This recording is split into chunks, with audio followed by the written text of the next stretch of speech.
We're all going to have obstacles to overcome. I need to overcome it, but let me focus on the positive plan, the growth that I may need to achieve, or the opportunities that I can look at that will help me to overcome this challenge so I can stay focused instead, not of the challenge, but I can stay focused on the actual growth-based plan, the actual next steps, the actual action things that I can take in order to move forward rather than the obstacle itself.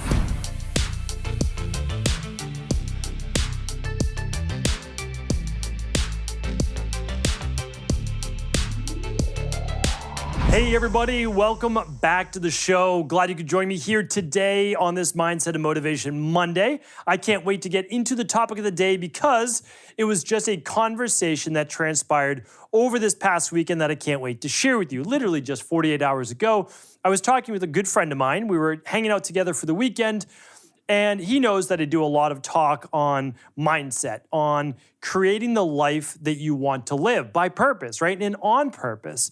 And so he's heard a bunch of the shows and he said to me, he's like, I think that there is something to this whole visualization thing. Now, again, I think that this individual is a little bit more maybe of a harder sell, like a lot of us were in the beginning. But they're starting to see that the things that they focus on, they start to become more aware of. And that's the very first step. That's what I always talk about. So for example, and we were actually talking about this, like any car that we've ever wanted, we may or never have known about it before. I always give this little analogy. So back when I was probably around 25 years old, 26 years old. I had this, right around there. I had this Honda Fit car, right? And I never knew it existed. And it's not like the Honda Fit is like the best car in the world. I'm not saying that, but it's a nice car. And I had it. And the reason what I loved about it is that it was almost like floor to ceiling. It was like a car that you could flip the seat all the way up and you could almost turn it into, your own little Jeep or all utility vehicle. And I was into sprint triathlon racing back then, and I could put my bike in. Like literally it was an easy car to be able to transport in. And it was a small car and I lived in the city, so I could very easily park it. And I'd never seen one before, but I saw it online. And so once I became aware of it though, like, hey, I'm thinking about buying this Honda Fit. And after that, maybe a couple days later, I saw my first Honda Fit. Never saw one before on the road. And then after that, I started to see them everywhere. And the same exact thing happened to a friend of mine, this friend that I was talking about, good friend of mine. And so we said, okay, we were just chatting about this. And of course, I've been using it now for many, many years with all sorts of different things that I want to get into here with you today. But they were beginning to realize that the same thing was happening with them with vehicles, with different cars they were thinking about leasing or purchasing, but also in business as well. And for them, they were looking at different opportunities that they might be able to take advantage of for additional outlets, for additional ways of being able to better themselves in their own career. And that's what I'm obviously big on as well. Is like, how can we improve our life through anything that we want, not just through career, but through improving our own body? Like that's been a big thing for me, right? In the very beginning is like, okay, I started to study something. And so what would I do? Well, I'd read more books on it and then I would learn about more authors. And then sometimes I would contact the author and I would say, hey, am I able to do a consultation with you? And then I would learn more. So it's like, it's just opening the mind and expanding the mind. But the reason why I really bring this up today, and this is extremely important, is that we have to be careful though. Like we have to be really careful what we're looking for in life. And I share this with you as partly an amazingly beneficial thing that you can do once you harness it. But for all those people that don't even know that it exists, but yet they're using it right now, life can become pretty troubling. And it's because life will show you what you're looking for.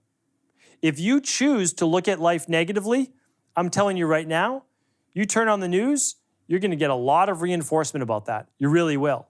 You open up your YouTube channel, right? Your YouTube, app, and what does it show you? A feed of what you've been looking at, right? I mean, that's literally how the algorithm works. Same with Instagram. You get more of what you're interested in. The apps do that because they want you to spend more time in the app. So when you look at your Instagram feed or your YouTube feed, what is it? What are you seeing? Positive things or negative things? because it is a bit of a reflection of what you search for, what you're looking for. But that's in general life. We will find things that reinforce our worldview. My worldview may not be the same as yours, good or bad, and certainly in every area of our life it isn't the same, because we've had different upbringings, part of different communities and cultures, we've had different relationships, we've gone through different health struggles, right? Body transformation, career, etc. We've had our own path, we've had our own life. We may get to the same conclusion, but through different means. And what I like to share with people is that until we become self-aware, we are literally drowning in what our subconscious beliefs are. We go through every day and we think that it's happenstance and that it's just chance that we end up meeting certain people, certain things happen to us, good, bad, or like whatever it might be, right? But once we start to realize that there is a part of our brain called the reticular activating system, the RAS, that I've talked about before on a podcast, probably years back, it gives us more of what we're looking for. Now, it's very interesting. It does not mean that bad things are happening in your life. It doesn't mean that good things are happening in your life. But if you are always thinking about the negative, you'll find more negative things. It's like me back in the day looking for the Honda Fit. Well, it's always been out there. They didn't just start showing up because I started to think about purchasing one. It started showing up to me because I started thinking about purchasing one. But it had always been there, right? So until I started to think about it, I didn't see it in my overall vision, my peripheral vision in the world around me. But once I was focused on it, what did I get? More of it, right? I had more opportunities to see Honda Fits. Do I like it? Do I not like it, right? And then I can make the decision to purchase or not. So if I'm thinking about negative things in a certain area of my life, I'll be more aware of the negative things that are always there in life, right? So I'm not saying they're negatively happening to you, but you are more focused on them. Now, if I choose to become more positive and I choose to think about more positive things in a specific area, guess what? I'm going to find more opportunities to see those positive things. It's really, this is literally how it works in life. Our reticular activating system, our mind makes us more aware. That's the bottom line. So now we have to decide, what are we going to become more aware of? Well, that goes to, what are we more focused on? So are you more focused on the negatives of life? They happen. Don't get me wrong. It's not like I don't have hard days, right? Like even last Friday, challenging day. Don't need to go into it, because if I go into it, then you might say, oh yeah, I don't have those specific issues, or yeah, maybe I do, or whatever it might be. Just a challenging day. That's all that it was. It was a challenging day. And so I could do this. I could take that challenging day and I could focus on it and bring it into my weekend. I could then bring it into the next week. That wouldn't do me any good, right? So what I say is, yeah, we're all going to hit challenges in life. We're all going to have obstacles to overcome. I need to overcome it, but let me focus on the positive plan, the growth that I may need to achieve, or the opportunities that I can look at that will help me to overcome this challenge, so I can stay focused instead, not of the challenge, but I can stay focused on the actual growth-based plan, the actual next steps, the actual action things that I can take in order to move forward rather than the obstacle itself. We can all worry about our challenges in life, and we can have anxiety and stress over our challenges and obstacles that are put in front of us. We don't always control those. I'm not sure that we do. But what we do control is our response and what we focus on. And if you are focused on more of your worries rather than more of the solutions, then you are going to have a more challenging and potentially overwhelming and irritable and anxiety-based life. What I want for you is not to say that you can totally escape the realm of worry.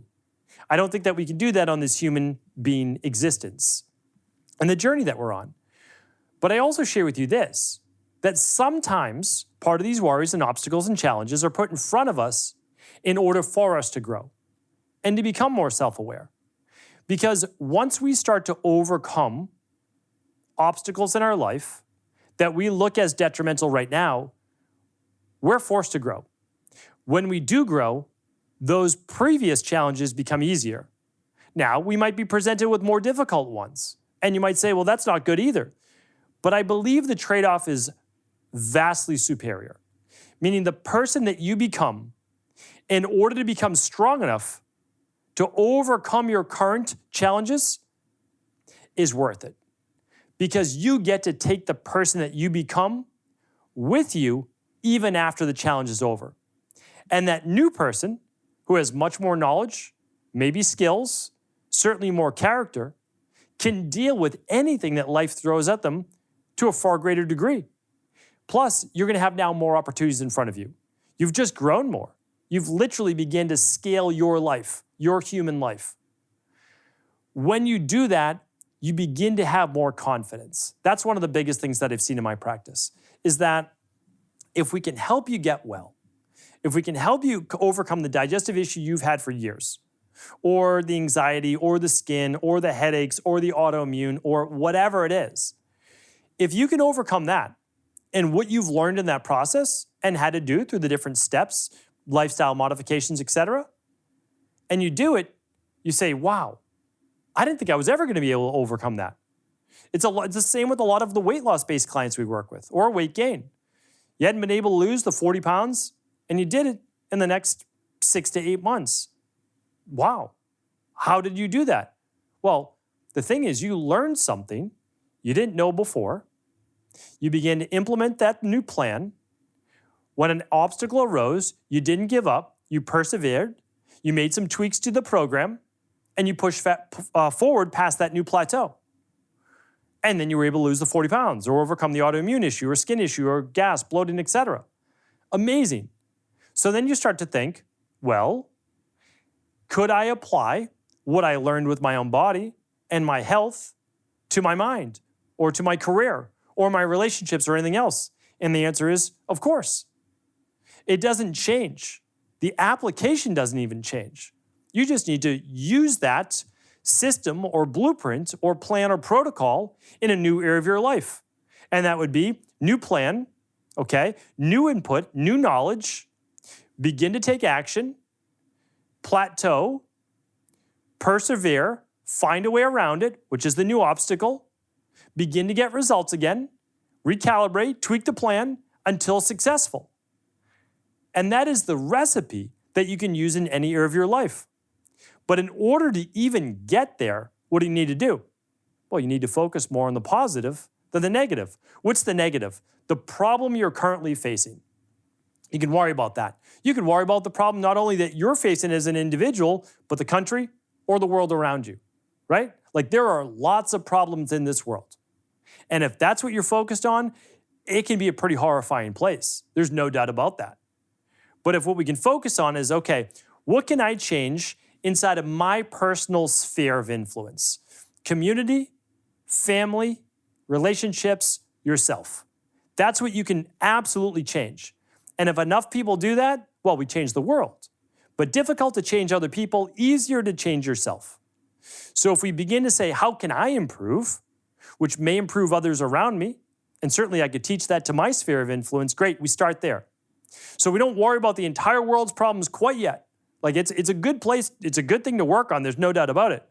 But if everybody started to adopt, let me see if I can work on me a little bit more to improve me, then I can teach others, right? In IHP, what do we say? Heal yourself, heal others. Start with you. Get more energy, more abundance, more vitality. Share it with others. And focus on what? Not the problem you're currently facing. You need to know, again, you have to be self-aware. What are the issues that I'm currently facing? Okay? What are the most detrimental ones that I should work on first? Okay, let's start there. Then, what do we focus on? We switch from the negative to the positive. What's the positive? Okay, yeah, I have an issue, but there's this book or this course or this doctor or this coach or this practitioner that has a plan that I haven't tried yet, not at least from this angle. Let me begin to focus on that. Oh, what do I need to do? Clean up my diet, exercise, stress reduction, toxin removal, rest, emotional balance, add some scientifically backed supplements, work on success mindset. That's the de-stress protocol I teach. Great. Well, you could do that with any practitioner you want, but you have to work on the different areas. Okay, now I've got more to think about. What do I have to think about? Oh, my diet, my exercise, my stress reduction. Good. What does that do? Takes my mind off of all my current worries and problems that I can't do anything about until I begin to take what? Action. And to take action, I need to focus on more of the positive of what I can do. Now I'm focusing on the positive of what I can do, and my mind immediately begins to expand. I immediately begin to think about there's opportunity, there's possibility for progress, and new potential. And when you focus on your you focus on your future potential over your current problems, that's how you can begin to make headway. Now, if you do that enough hours in the day and enough days in the week and weeks in the month, massive change begins to take place. Not over any one day, but it's the consistency that creates the future you. The future you is who you want to visualize as your ideal self. All you then need to do is begin to step forward, literally one small action at a time, in order to be able to overcome what can often seem like insurmountable obstacles. Thank you so much for tuning into today's show. I appreciate you as always. If the show was helpful, do feel free to share it with anyone you believe it could serve. Thanks so much for tuning into today's show. Before you go, don't forget to hit that subscribe button. I want to make sure that you're getting our daily content, not missing out on anything functional medicine, wellness, weight gain, weight loss, anti-aging, living longer, stronger, and all of the most cutting-edge research. And if there's any topics you want to hear, feel free to leave them in the comments below. Take care.